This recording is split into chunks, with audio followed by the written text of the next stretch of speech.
Today I want to do something a little bit out of the ordinary, and I want to talk about openings. In particular, how to study openings. And this one, I really want, I like all of these shows that I do. I want them to be conversations, but this one in particular, I want it to be a conversation. And hopefully I'll get Greg in here before he leaves. And what I want to do is talk about how I think, as an old man who doesn't understand all the tech stuff that well, how I think openings should be studied. And so what I'm going to do is chart a little history for you all, just so you get a sense of how opening study has changed in my lifetime.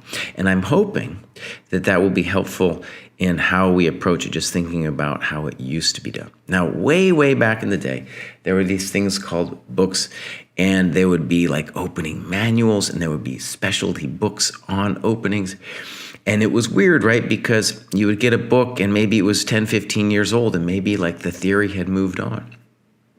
But anyways, there were these books. And what I remember doing is I would have a notebook and I would write down all these different lines in books that I thought were important. And I had like a big, just a notebook full of opening stuff that I divided into sections and stuff like that. So, and back in the day, it's important to remember that the people really thought that they had figured out openings. This is pre-computer. They thought like they knew the truth about what openings were. And what's fascinating, just thinking back on it, is just how wrong they were and how many doors have been opened. For example, when you think back on Fisher, he didn't play those openings because he thought like, that was how you got a good practical advantage. No, he played those because he thought those were the best openings. He really believed that. So from that time, we evolved into what I'll call the chess base era, and that was like the 1990s. And right around this time in the 1990s, internet chess becomes available. Let me just say, chess base was an amazing thing. And one of the things I want to actually talk to people about is I want to get a sense of who is using ChessBase and just how you guys are using opening study in general. I just want to hear about it. But I want to just say, for the historical record, that ChessBase was a big deal in the 90s because it gave us suddenly access to a lot more games. Way less than we now have access to, but it gave us access to games, and it gave us a way to kind of order them and then to turn on a primitive computer. At that time, the computer would say things that were pretty absurd. You know, there were a lot of times that its suggestions were just, you could just see that they were wrong. Now, here's where it gets interesting for us, I think. From that time in ChessBase, what happened was people started being able to play Blitz online. And this affected opening growth a lot because what people would do is test their opening ideas online. And what's cool about that age is like all of a sudden you got to play a bunch of very strong players. And by playing those players, you would get kind of opening debates in Blitz, and it would just go back and forth, and people would look up the openings and study them and then create files based on what had happened in their Blitz games. So it was a play for your opening repertoire in general.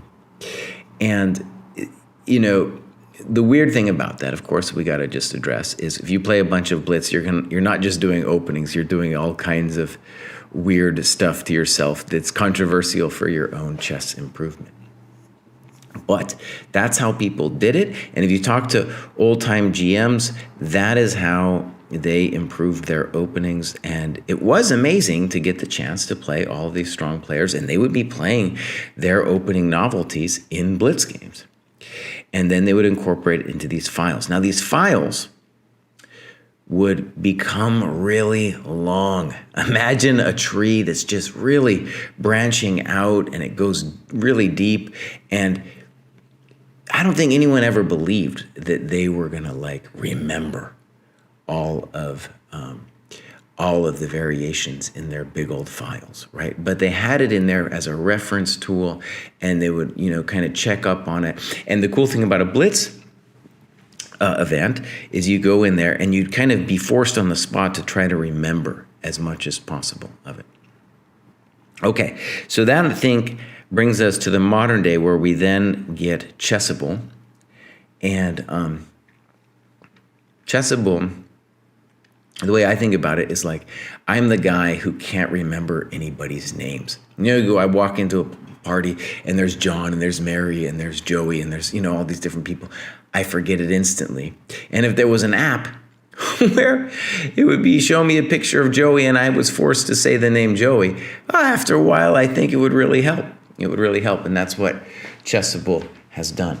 Now, Chessable, like ChessBase, there's a learning curve to it. It takes some effort to learn how to use the program, and I got taught by a 9-year-old. That sounds like a joke, but his name is Chess Latte.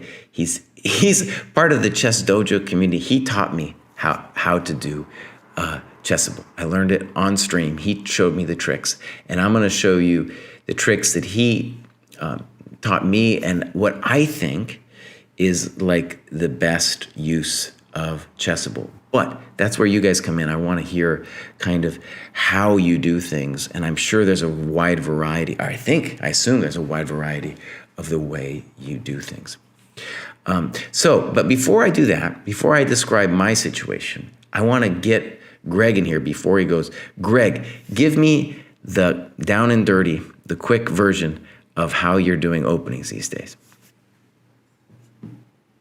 We might have lost him. I'm muted, but I'm not muted anymore. When I was studying them seriously, it's tough. You don't want to fill your brain with too much useless knowledge, but you want to, make sure you know all the things. It really depends. I was doing a thing where I kind of only cared about playing one opening for white and black for everything. So I didn't try to learn 6 different lines against anything. I'm just I want to find the exact line that I want to play every single game. Mm-hmm. It's not because I'm playing more blitz and not tournaments where people are preparing for me. So it's maybe a little bit different if you have to worry about people prepping for you. Although I think under under 2,400 FIDE, you don't really have to worry about that stuff too much. If your openings are really solid, if you play E4, E5, Marshall Gambit, and you kind of know the things that are happening, there's not much you can do, right? Magnus knows Nepo's playing the Petrov. It doesn't matter. Mm-hmm. Well, actually, he crushed him. But, it's there's certain openings that are just so good, even if your opponent knows they're coming, it just doesn't matter. So I would just, there's a few courses I really liked. I really like Gustafsson's course on the Marshall. But, honestly, all the top level courses are pretty good. Giri's courses seem pretty good. Lami's course in the Caro-Kann seems good. Shanklin's D4 courses, they all look really good. I just happen to only really do the E4, E5 one. I learned it really well, so I feel really comfortable in that opening. For everything else, I kind of made my own files, which is it's not so common, but I just have completely my own stuff. And I do feel when you do your own work, I would look stuff up in ChessBase, mm-hmm. and I would move it over to Chessable. And when you do your own work, sometimes you learn it, you understand it a little bit better than when you just kind of read off a book. So that's kind of how I did it. For me, the only course that I use extensively is Gustafsson's E4, E5. But I play the Grunfeld too, and Svidler's Grunfeld course had not yet been released, so mm-hmm. maybe that's why I didn't do that. That's my story. Okay, and I would review the stuff every day when it would tell me to. Mm-hmm. I would make it so it didn't. I would have so many positions. I didn't want to I would change the internal setting so it doesn't show you positions every 3 hours. So right. It would be if I get something right, I'll see it in a few days, and then a few weeks, and then 2 months. Because I guess I trusted my memory. I don't know if that made any sense. No, okay, good. I don't want to. Yeah. Okay, thank you, Greg. Yeah, so what I'll then do is I'll describe what I think, what I've come to like think of at least as best practice with Chessable, at least for myself, and then I want to hear, or I really do want to hear stories like Greg, just how people are doing it, right? Now, the first thing that's new. There's a couple of things that are new for me with all this Chessable and opening stuff. And then the big one is I finally got a desktop, and that is significant because if you run the computer, let's say Stockfish 14 or whatever version of Stockfish is available, on your laptop, you're going to get actually significantly worse results than if you are on a desktop. Now, is it a big deal? Well, it depends how you feel about it. Personally, I did it with a laptop for years, and I never really felt too bad about it, but maybe I also didn't know what I was missing. The next level up would be to rent out space on supercomputers and have them analyze positions for you. Here at the U.S. Chess School, I believe we've had Eugene Perelstein on, and that's what he is doing actually professionally to a certain extent for several super GMs who I'm not even allowed to name because they're really secretive about that stuff. But he has a supercomputer or access. He's buying space on supercomputers online.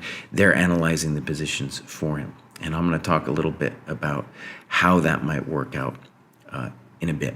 But like I said, that's just the next level. I don't think that's absolutely necessary, but it depends how serious you want to be about the computer stuff. Now, let's talk about Chessable. As I said, I was taught by a 9-year-old, but I've come to my own understanding of how to use it. Now, the first thing you can probably see here is if you are a Chessable user, you'd probably be stunned. I got this review, all of it, like a gazillion variations. I think it's important with Chessable not to get sucked in to the idea of it wanting you to do it every day. In fact, I feel pretty strongly about just trying to do the opening study right before the tournament, kind of like you're cramming for a test. That will also give the ability to have a phase of your own chess growth where you look at a couple of your openings and then redo the files. And then when you redo the files, it's going to ask you to, or update the files, it's going to ask you then to review it once you put it in. Okay. So something I really want to stress is if you've listened to a lot of my spiels here on the U.S. Chess School or just online, you probably know that I'm not a huge fan of studying openings, and that really I think going over your own games is the most important thing. So to that end, I'm going to show a game that I'm presently looking at myself. This is a game I played very recently, and I'm going to try to say a couple things about just openings by using this game. So this knight f3, it's a move that's been around, but it's a thing that's kind of caught on recently because the big supercomputers kind of like it. To me, it feels kind of like a gross move, like White hasn't figured out his development. Any case, one of the things I was talking to my friend Eugene Perelstein, as I said, he's using a supercomputer, and he's been on this U.S. Chess School.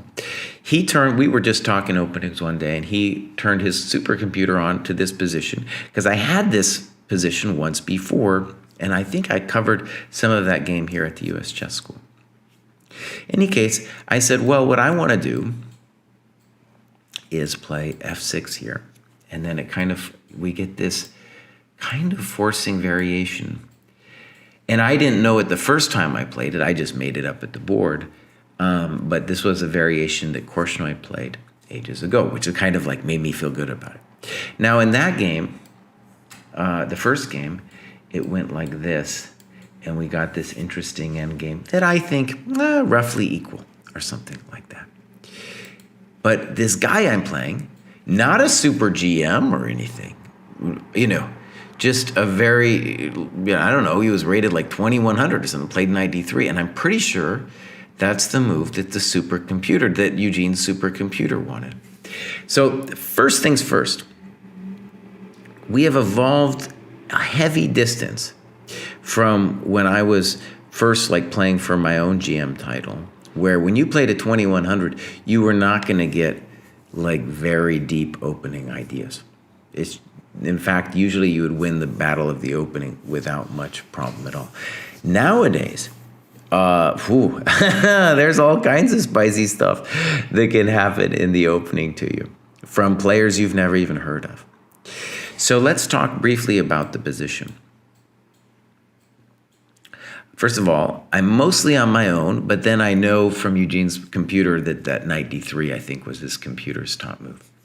So let's just talk basics, because here's the next point I really want to stress before we go on to the deep end with talking about openings. Black, the sacrifice that Black has made is he's given up his dark square bishop, his best bishop. It's a big deal. But in return, he has very good development, and he has chances to knock out the white center. And of course, the bishop on f1 is a little funky. And whether my opponent knew it or not, he's kind of in the middle of this big modern way of thinking about chess, which the computers are really into, and the computers are pushing us to think about it, which is that the computers love space, and that's what White has here. He's got some space. Whereas the old timers, it was not so much. They understood that space was important, but the new algorithm, especially with Stockfish 14, really loves space. Now, here's the thing I want to say. My opponent played rook c1. I haven't looked at this with the computer yet. I am doing this old school on my board over here. And one fascinating variation I looked at just by myself was this one. And then White could play knight e2, knight c2, knight b3. I looked at all those variations. Here's the point I want to make. Studying the openings on Chessable is good, but studying your own games will actually be where you turn evil, because this sacrifice, knight d4, just has to be in your mind in terms of playing the French. It will come up more than once in a variety of circumstances. And so I'm trying to sell you on is the idea that that getting good at openings really comes, the meat of it will come in situations like this where you are looking deeply at your own games. Okay, I want to show you one more situation just to stress that point. We can debate b3. My opponent actually plays really, whether this was good or not, it was a very powerful idea dealing with, again, with space and developing his rook unconventionally on the h-file. I played knight d7. Maybe I could have played a5, rook h3. And I could spend a long time, going over this game. But the point, I'm just going to make one more further point, and that is we got this position, and now I have the choice of how to sacrifice the exchange. There's three ways. I can go rook f5 and then g4, rook f3, and then take on e5. I can take on f3 directly and then maybe take on h5. That's what I did in the game. And of course, yeah, that's all three, right? Rook f5 and then rook f3, or rook f3 directly, or excuse me, rook f3, knight e5. That was option C. And then the other option is rook f3, bishop h5. So what am I saying? This exchange sack happens all the time in the French, and it happens in slightly different circumstances, and getting to be a judge of what the positions look like, I think, is really how you become very strong in chess. So for example, do you like the following position? Boom, boom, boom, boom. Or do you like the one that goes boom, boom, boom, boom, boom, boom, boom. Which one do you like more? Interesting question. Okay, and that's where, I am analyzing my own games like this. And very fascinating position to try to judge whether we like this one or the one that I got in the game with bishop h5 and rook e3. In both cases, my a rook is going to come to f8. And so just to summarize, going over your games will get you like the dynamics of the game, and then will allow you, I think, to play the position even if you don't know it, right? Even if you don't memorize all the moves. Okay, good. Now remember, I'm going to ask people to come in, but first I just want to give a little rundown on how I've done this myself. As I said before, the thing that we used to do back in the day was we would have these really long files.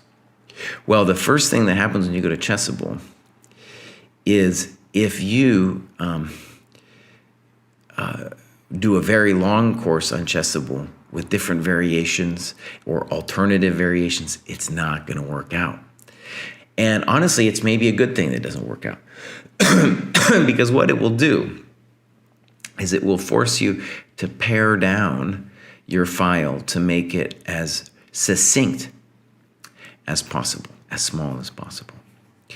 And that's where I think a lot of the courses that people buy are misleading, because a lot of these courses are just too big, even for GMs. They're just too long and they're too big, and they have a lot of interesting ideas in them. But what they're trying to do is they're trying to get to an objective truth, right? And they're also trying to make sure it's a thing that the computer approves of. And that's going to create these really big files that I don't think are actually helpful. Okay, so here's the thing I'm going to try to sell you on. I think the best way to use Chessable, to do openings right now, is to do it yourself. Now let me show you this little file I've got here. I have a book.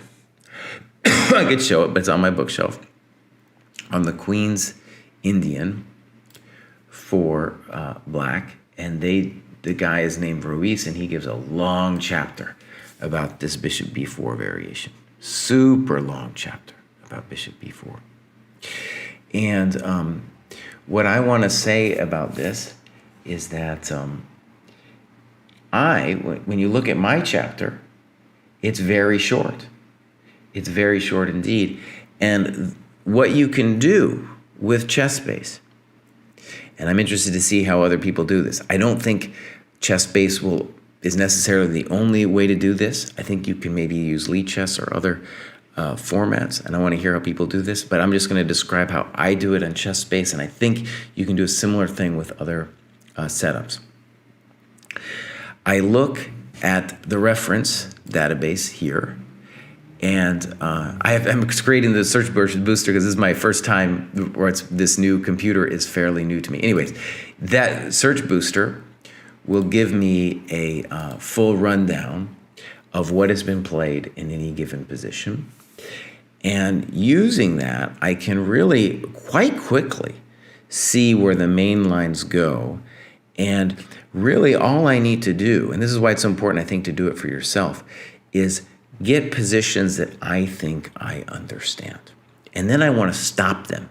I want to stop them as soon as possible. And the computer then will help me answer questions like what to do in certain situations. What are the tricks in certain situations? For example, let's just look at randomly this one. And I'm going to flip the board here because I'm looking at this from black. So we look at something like this. A5, what's the idea? A4. Then, of course, there's a little dirty trick with the B5. Okay, that's something that the computer turned me on to. There's many moves like this that the computer turns me on to. For example, let's look at, say, B3.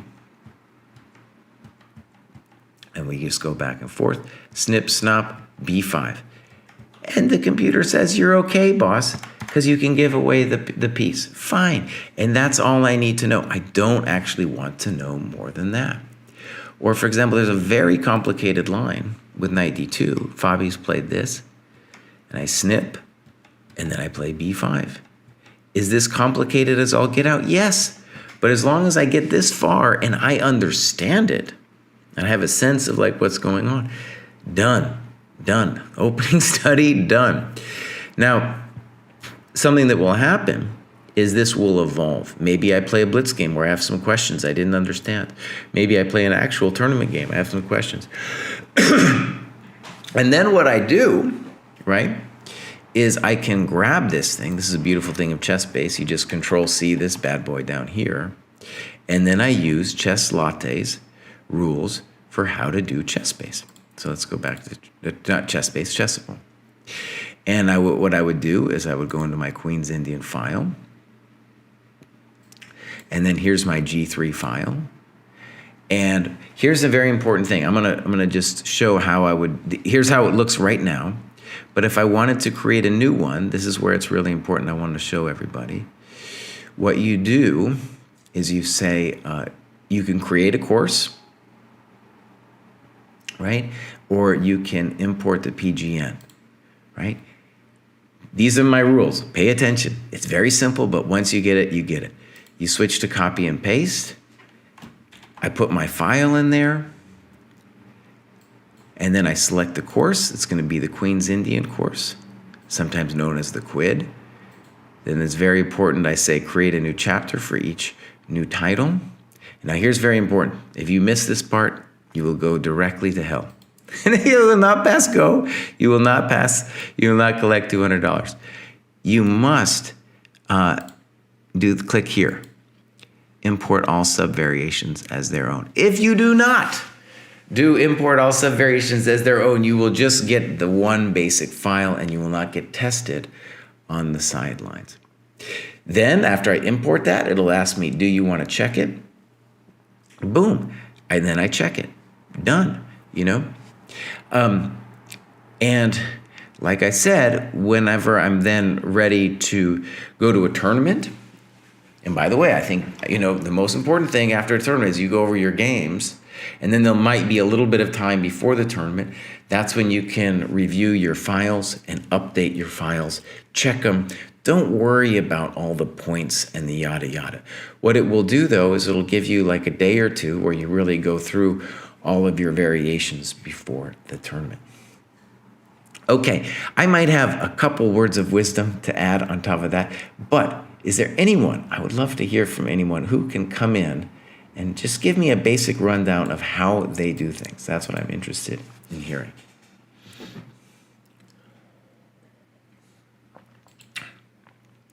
Please raise your hand in the chat. I would love to hear just how someone else, how the young generation is doing this here. And something I'm going to try to do in the next little bit is to create a YouTube video, just 5 minutes, 6 minutes, showing people what I just did here. People are very shy, U.S. Chess School. It used to be we'd have big conversations, but then people got a little bit, got a little bit shy. One detail I'm going to add that my 9-year-old guide taught me here is that Chessable costs a little bit of money, but if you don't have any money, there's a way to do it. You can upload 5 courses, and they're not going to charge you anything, which is kind of cool of them. And if you have more than 5 courses, then you can archive some of the ones that you're not presently looking at. Yeah, and that is very helpful if like I said, if you don't want to pay the money. And I think, for the moment, I will continue giving them a monthly fee, just partly to support them, I guess, but also maybe just makes my life a little bit easier. I think one of the things about it that is different, I think the thing that's especially different that I'm doing is other people are using other people's courses, and that I think it's kind of cool because it's like, oh, I got so and so's course, and that person's an expert on it, and they're like my guide. But the problem with that is, like, their intuitions are not the same as yours, first of all. So they're going to go in different directions. And they're going to stop in places that you don't necessarily understand. For example, that file that I've uploaded here is my own file. That thing was like 60 pages in this opening book that I got. It came out like 2017.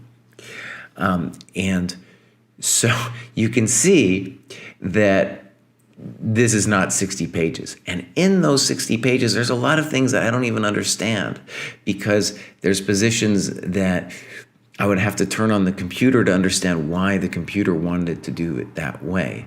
And so a mistake that I made when I first was building some files was building it the old way, where I just had too many variations in there. And then when you start using Chessable, you realize, no, you'll never get through it, first of all, and you'll never remember it if it's too big of a file. And I think that's one of the coolest things about Chessable, is it really forces you to squeeze your openings down, as if you're creating a movie and you're only allowed like a 2-hour movie. You're not allowed a 12-hour movie, if that makes sense. Okay. I'm not getting anybody. Everybody's afraid to talk. You guys, come on in. Tell me. tell me your opening story. I don't care if you're doing it on your phone. Maybe you're doing it on your phone. I'm raising my hand. Oh, good. Okay, come on in, Narayan. Okay, so how I study is I like to include lots of openings into my repertoire. Uh-huh. So I study lines from different openings each day. And that's usually my way of studying. Like, I looked at some GM courses, and that's mostly like how I study for openings. So how do you get your openings? I use Chessable for openings. So are you like buying different courses, or how does it work for you? Yeah, I buy some courses. But sometimes I use the short and sweet courses. Uh-huh. Cool. Yeah. Cool. So do you have any favorite courses? Honestly, I like what's it called? Surya's Nimzo. I like Surya Ganguly's Nimzo course. Okay, I'm gonna check that out. That's some interesting lines. So how often would you say you use Chessable? Really often. Okay. Yeah.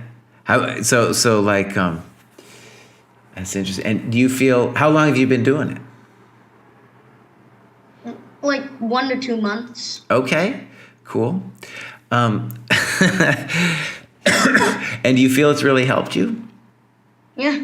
Cool. I'm learning some new things, so yeah. And would you say that's the main thing you're doing with your chess right now? No, I also like read some books and study on the chessboard. Good.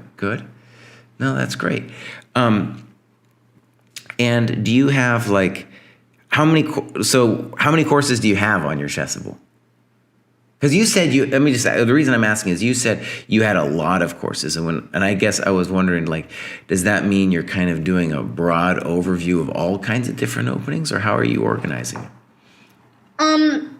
I'm mostly organizing, like, I have around like 5 to 6 courses. Like some are on strategy and most are on openings. Like, I have one course on strategy and the rest are openings. Okay, cool. And what are your pro tips? If you could give some advice to the people out there, what's your advice for how to use Chessable? You've got to study every day with Chessable because That's the only way the variations will register into your head. Like sometimes when I have a tournament, I can't study that day. So yeah, sometimes I miss. Okay, cool. Well, all right, Narendra, thank you so much. Let's try to get somebody else in here. Who else? I want to hear just the varied experience. You know, I feel like I feel like if I was a kid now, I would be really obsessed. I'd be very obsessed with stuff like Chessable. We got Chess Latte's obsessed, and he's the one who taught me how to use this stuff. That's why I want, some more tips in here, because I feel like obviously you guys are the ones who are teaching us how to use all of the newfangled stuff coming in, whether it's Chessable or something else. Maybe I didn't even know about it. All right, let's bring in Austin here. Oh, wait. Oh, shoot. Austin. Ooh, wait a second. I lowered his hand on accident. Let me bring it back. All right, Austin, go ahead. I think just be cautious when you're using short and sweet repertoires, because obviously that's just a preview of the main course. So if you do a short and sweet course, you probably shouldn't play that opening yet, because they only give you a part of it, so that you have to buy the rest of the course in order to actually play the opening well. Right. And if you try to use what you like, it's missing a lot of variations basically. So you're gonna go be like halfway through the opening, and your opponent's gonna play something that isn't covered in the short and sweet course, and then you're gonna be screwed. Okay, that's fair enough. So how do you do it? Like, give us a picture of how your Chessable study looks like. I kind of just like go to courses, and then after I finish learning it, then I just click the review button. And then I'm not sure how you're supposed to use the video plus the course, but what I usually do is like I watch the video first, and then I go do the course. Okay, yeah. Maybe I'm supposed to do that the other way around. No, I don't know why it wouldn't be like that. Let me ask you something. When you're doing these other courses, like, first of all, let's just give us a shout out. What are some? I write down. I'm taking notes here. What are some of the courses you've liked best? There's King's Gambit course. I like it because the lines, they're usually not more than 10 moves. Like there's like 500 something lines, but that's basically like literally every single way that Black can respond to the King's Gambit. But not all of them are like super deep lines, so you can actually remember it. The course author focuses kind of more on the ideas and the sort of recurring themes. Like, for example, if Black moves a knight, then you develop a knight that's opposite of his knight. So, for example, he plays knight c6, and you play knight f3, and if he plays knight f6, then you play knight c3. Okay. I think I understand. Okay. And let me ask you something. When you're going over these courses, this is the thing. This is truly, I'm asking this out of pure ignorance. Like, when I imagine doing somebody else's courses, for example, a lot of people were telling me, "Oh, Jesse, hey, buddy, you need to go do Anisha's French course." Well, Anisha's French course was all about playing the winnower, which to me is just like, it's a just different kind of French. It's just something totally different from what I think the French should be, because oftentimes you're going to give up your dark square bishop here. Now, obviously, he has a right to go ahead and do his course in the winnower. There's nothing wrong with that. But it's not my intuition. And that's an example I feel like in a lot of these courses, whether it's right here on move 3 or later down the line, somebody's going to make a move where I'm like, I don't know. I don't know if I can do that move. I can't physically make this move, So what I'm asking is, like, do you have a problem when you're doing these courses that either you don't understand what they're saying or you don't like their moves? Yeah, I thought about that, especially for the King's Gambit. I also got John Shaw's King's Gambit book. And so John Shaw recommends knight f3 after he takes f4. And then the Chessable course author, it's a guy called AJ Bob or something like that. Okay. He recommends the Bishop's Gambit with Bishop c4. And so I haven't come to the conclusion whether if one is really that much better than the other one, but I'm going to learn both. So just in case, like, I discover a variation that I don't really like to play in one, I can just play the other one, or I can switch between the two if I know my opponent's not going to play the line that I don't like. Okay. Now let's just talk about this, Austin. We got a comment from Chess Latte, my 9-year-old Chessable coach. And he says that the biggest difference about how we feel about Chessable is that that he's not a GM and I am, i.e. that I have set opinions or something about what move should be played, I think is what he's saying. And maybe there's some truth to that. I don't know, Austin, if you have any feelings on that, i.e. like when you're following a course, you're kind of giving over the responsibility of the moves to the course, right? You're just going to like do whatever the course tells you to do, right? Does that make sense? Yeah. And maybe that's a good thing, like for example, if you're studying classical games without a computer, you're just going to kind of trust the intuition of whatever maestro it is you're looking at, right? And you're going to kind of give them the benefit of the doubt in the same way you'd just be following in somebody's footsteps if you were doing a Chessable course. I think, I think that's what Chess Latte is saying. Okay, and Austin, tell us, how long have you been using it? Chessable. Maybe like 2 years. Okay. So we got 2 months and 2 years, the two different people. Tell us, first of all, let me ask, has there been an evolution in how you use Chessable over that time? Nope, I've been doing it the same way for 2 years, and it's worked pretty well. So if it ain't broke, then don't fix it. Okay, that's cool. And how do you notice it helping you?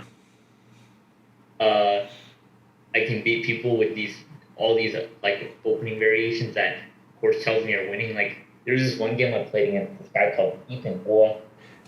The people in this class probably know him, but he's like a 1900 guy.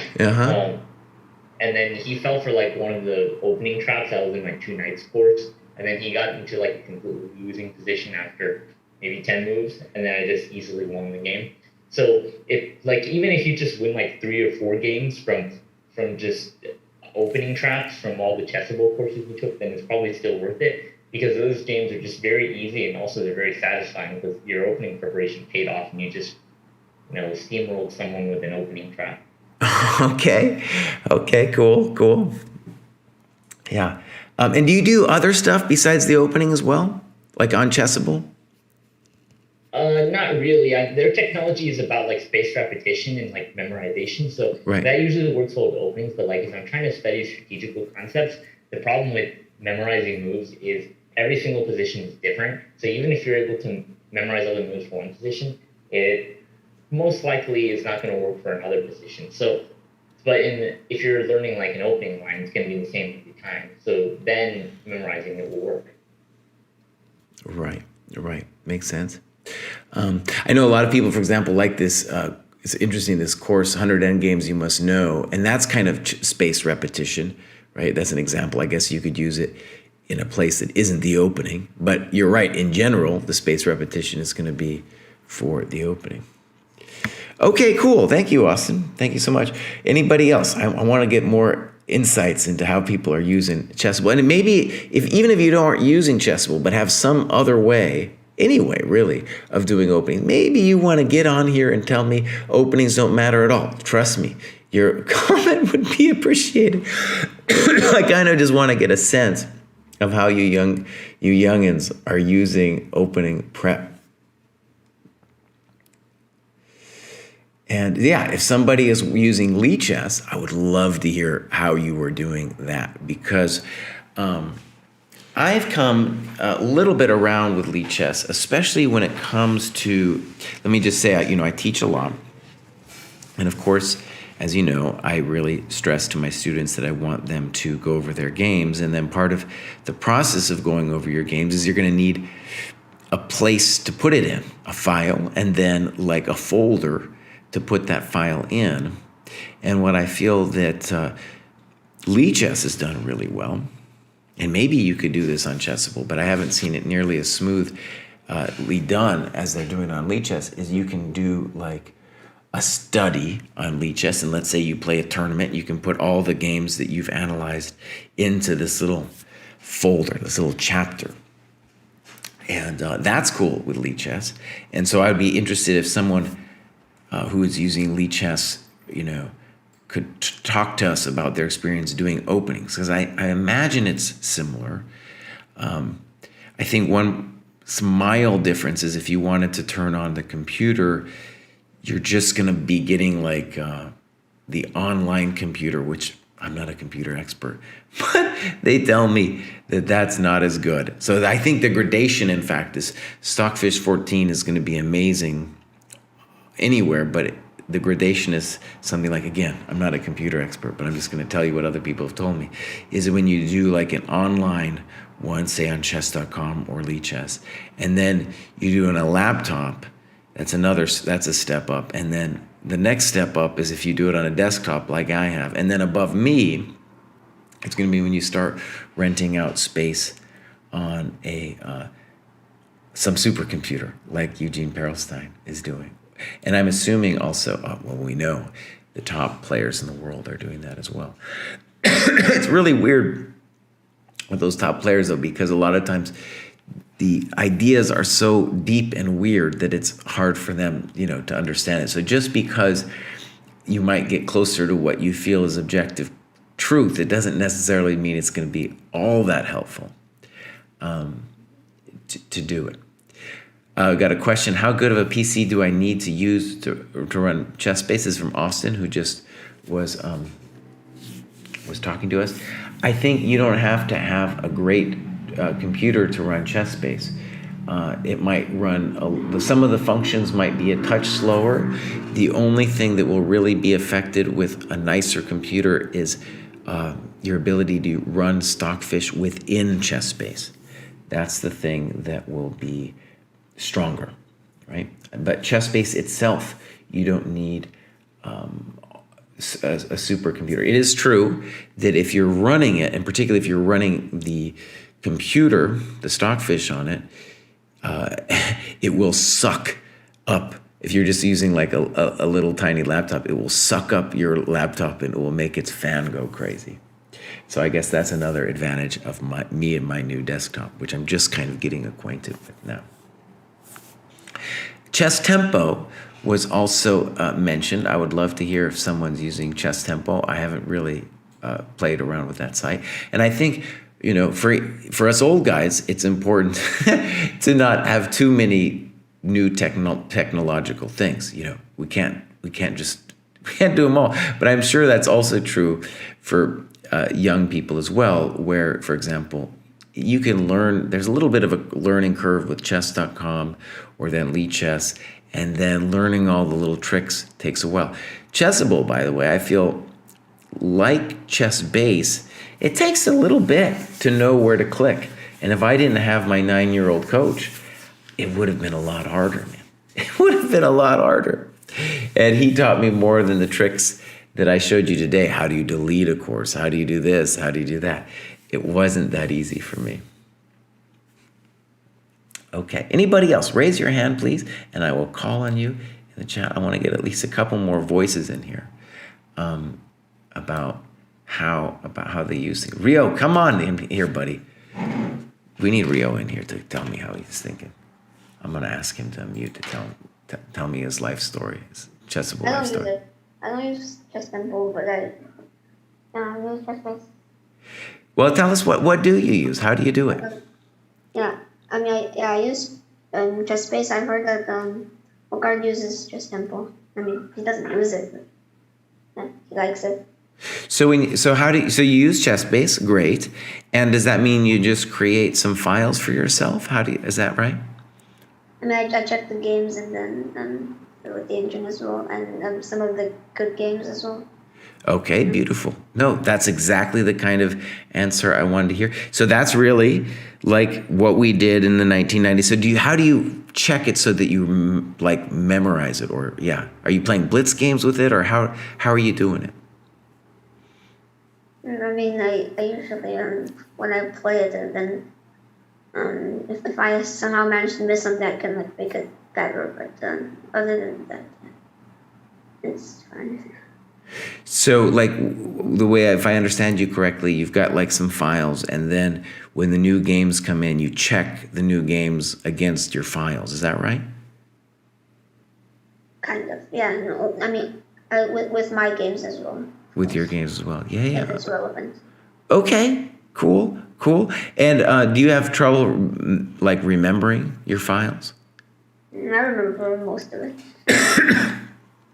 Okay, let me ask you one more question, because what you're doing is what I did for decades. Is when you create the files, like okay, so when I was using ChessBase before Chessable came along, I didn't need to like make the file smaller, right? So I would have sometimes very deep analysis that went way past move 30 or whatever. Might not have been necessary, but there was no need for me to scale it back, you know?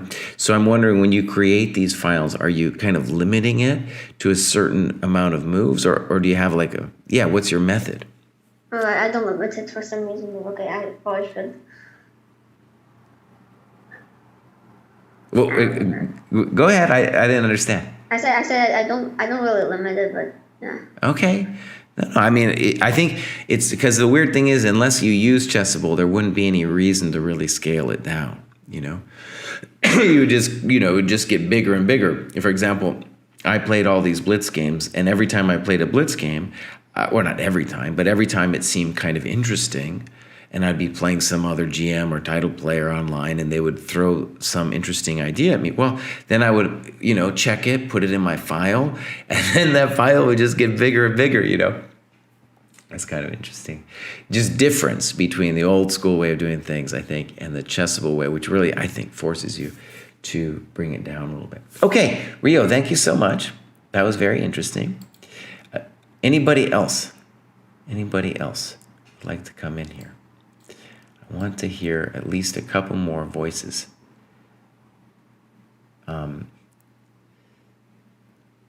about Zephyr? I'm going to ask Zephyr to come in. He might not even be watching, He might be watching the tube or something. Who knows? I don't know if he doesn't want to come in. So, I like, with me, ChessBase is, I like ChessBase more. Uh-huh. And ChessBase is like, the good thing is that like sometimes when I play games and there's something that really, really surprises me out of the opening, I always like put it in my ChessBase files. And like, so you said like it gets bigger and bigger and bigger like every single time. Right. Yeah. So who turned you on to ChessBase? For me, I think it was my coach. Uh-huh. But I still don't know how to use it very, very well. I'm learning by like every day. How long have you been using it? Let me think. I think it's either 2 years. Okay, no, that's a long time. Yeah. Yeah. I mean, right now I think I have ChessBase 15. But I'm on my tiny computer right now, and it's on my PC, so I can't like check it. But I think it's 15. Yeah. And when you start cooking on it, when you turn on the engine and stuff, does it suck up all of your energy on your computer?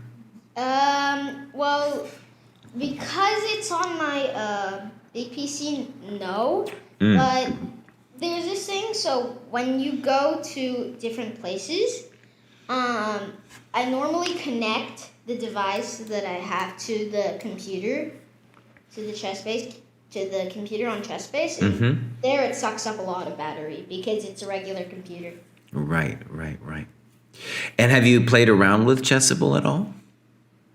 With Chessable, no, not really. I have a few courses that's free, and I get endgame studies on there a lot.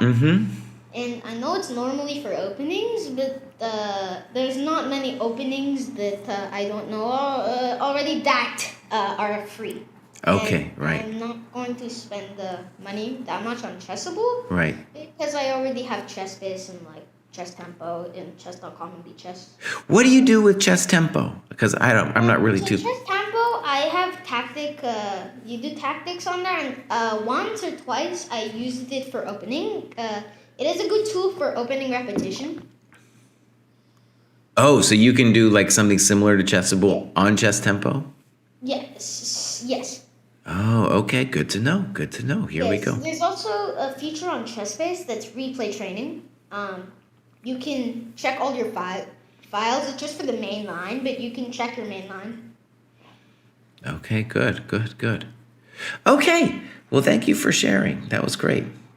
One thing that he said that I want to echo is, I just tell a coach story here. So I had this very talented kid, about 2,200, and at around 2,200, he was becoming interested in openings, and but he hadn't done that much work. He had gotten there really just with skill.